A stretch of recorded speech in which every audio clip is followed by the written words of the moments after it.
Assalamualaikum warahmatullahi wabarakatuh.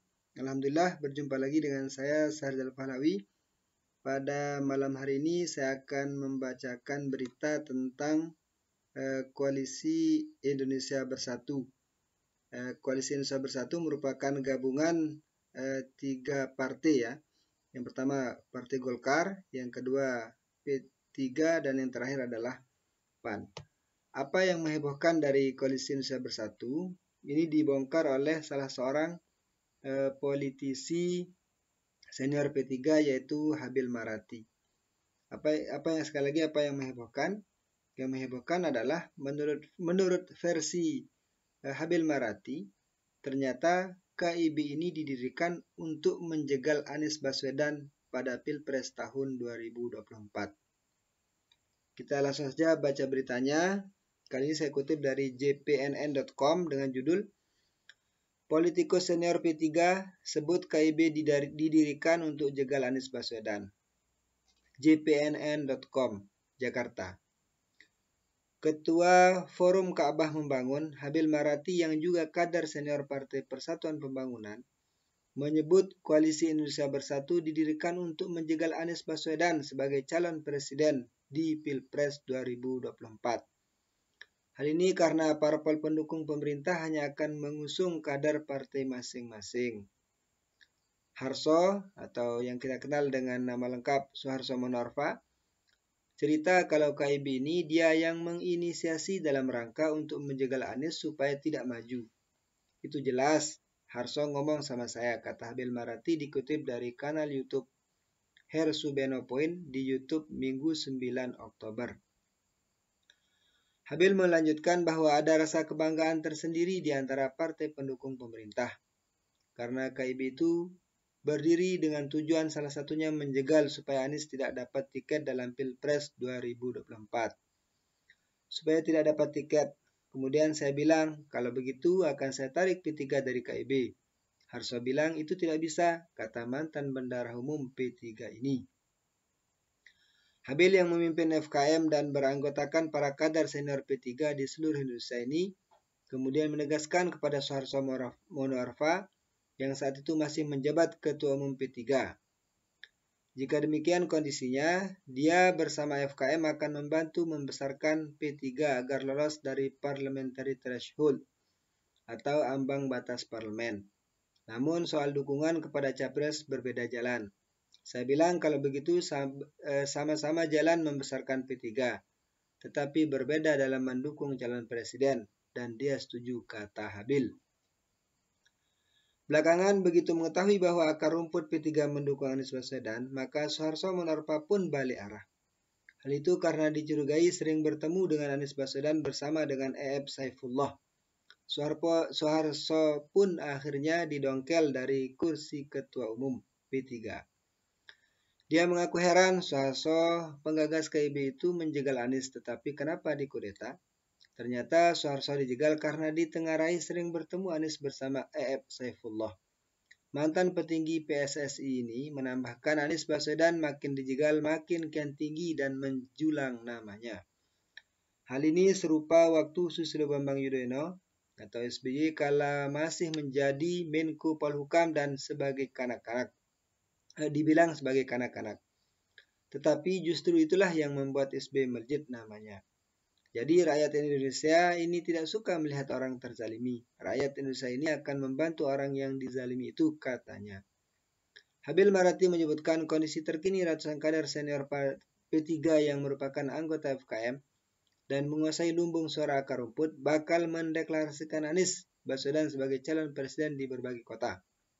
Pertama, deklarasi akan dilakukan di Jakarta pada 12 Oktober dan 21 Oktober, menyusul 30 Oktober di Yogyakarta. Kemudian di Sumbar dan Kalimantan itu pada awal November, lantas Aceh dan daerah lainnya termasuk Papua. Jadi ujarnya FKM ini menjadi penggerak akal sehat yang ada di P3. Karena P3 itu platformnya ada pada Anies. Kenapa ada pada Anies? Karena P3 ini isinya para aktivis HMI, Parmusi, PII. Jadi keterlaluan kalau seorang Anies yang aktif jadi aktivis sejak mahasiswa tidak didukung pungkasnya.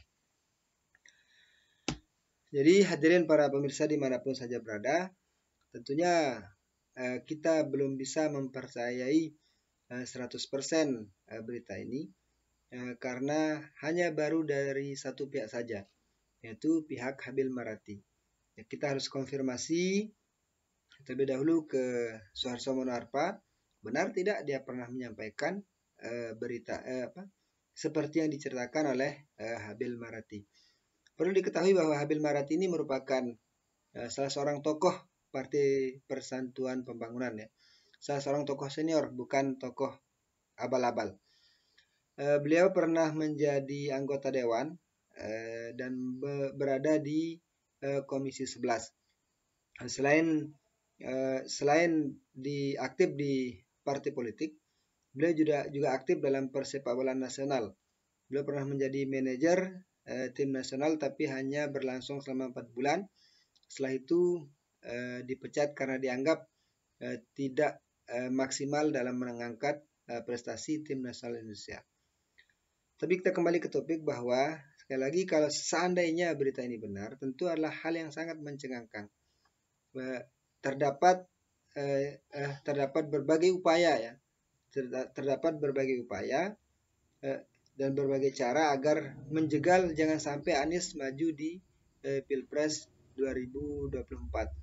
Mengapa demikian? Karena dianggap sangat potensial untuk bisa menjadi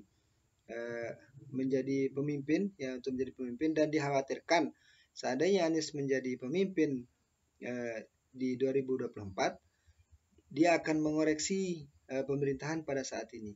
Karena kita ketahui bersama Anies Baswedan itu dia dicitrakan atau dicitrakan sebagai oposan atau oposisi dari Presiden Joko Widodo.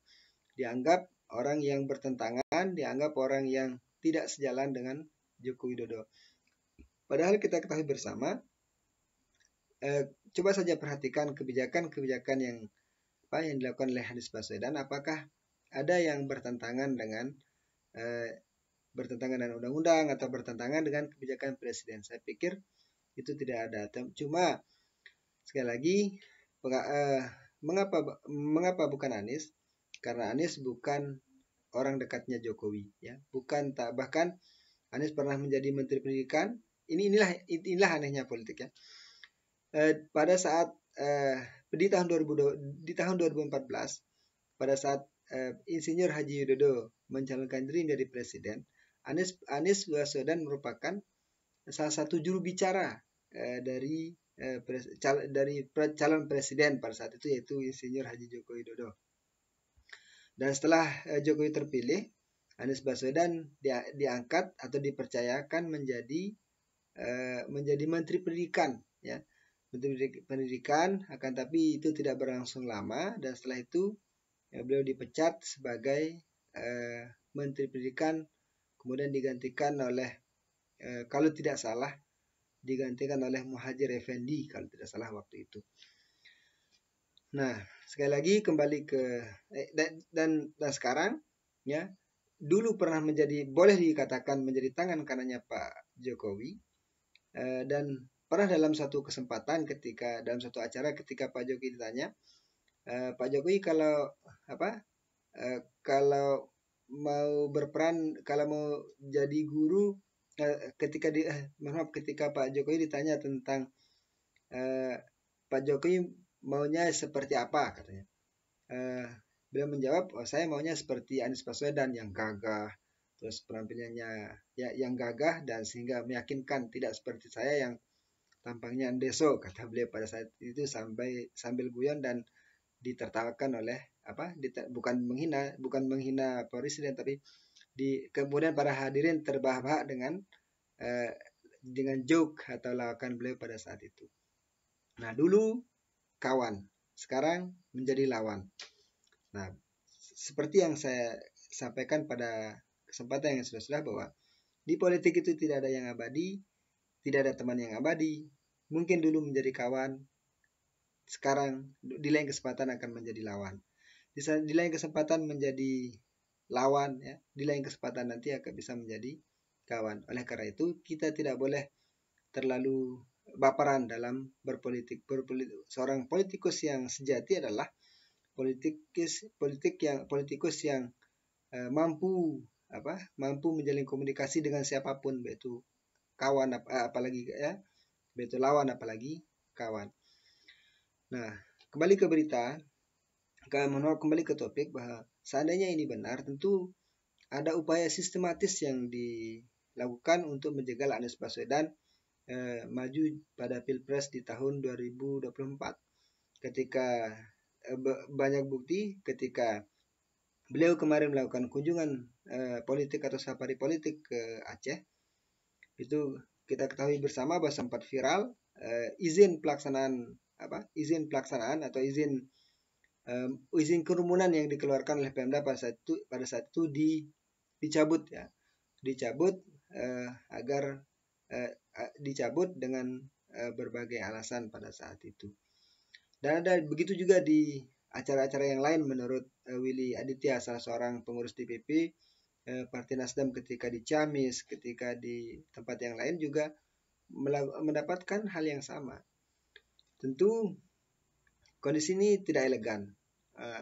Bahkan menurut pemerintah, ya tujuannya akan menurut pengamat, salah satu tujuan untuk menjegal Anies ini adalah agar elektabilitasnya tidak naik, agar pamornya tidak naik, tapi justru bisa dijadikan panggung oleh Anies Baswedan untuk menaikkan citranya, untuk menaikkan popularitasnya, ya, untuk menaikkan popularitasnya. Kenapa? Karena orang Indonesia tidak suka melihat orang terzalimi. Semakin terzalimi seorang, maka dia semakin akan mendapat simpati dari publik.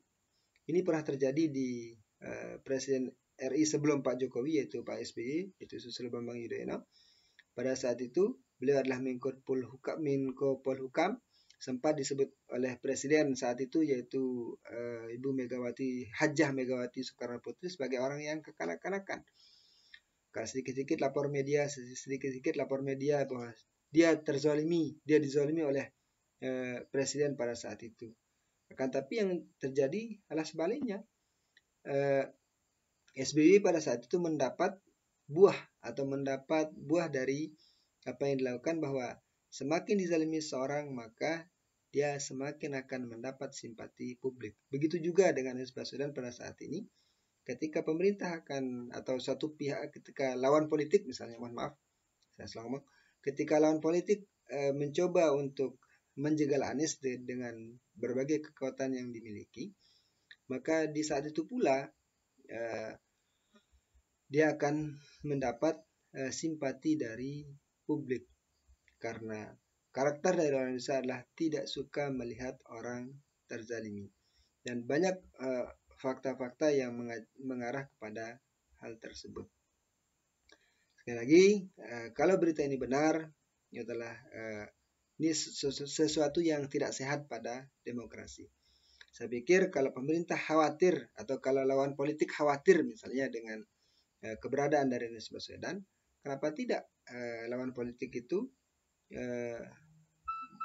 ya bukan pemerintah, kenapa tidak lawan politik itu mengangkat suatu tokoh, ya, meng-up suatu tokoh yang untuk mengcounter Anies Baswedan ini. Jangan sampai dibiarkan Anies Baswedan ini berjalan sendiri, ya. Jangan sampai Anies Baswedan ini berjalan sendiri. Harus ada tokoh yang mengimbanginya dengan pribadi, ya, dengan prestasi, ya, dengan prestasi, sehingga nanti rakyat yang akan memilih siapa yang akan mendapat simpati, siapa yang akan mendapatkan dukungan, sehingga terjadi fair competition, terjadi kompetisi yang adil, ya, bahwa di sana akan ada adu gagasan, tidak ada yang pihak yang akan berusaha menjegal satu sama lain. Yang ada adalah adu ide, adu gagasan, bagaimana membawa Indonesia ini keluar dari krisis ekonominya di tengah ancaman krisis global, ya. Bagaimana menjadikan IPM Indonesia naik, ya, menjadikan pendidikan Indonesia menjadi pendidikan yang berkualitas, kesehatan, keamanan, pangan, dan sebagainya.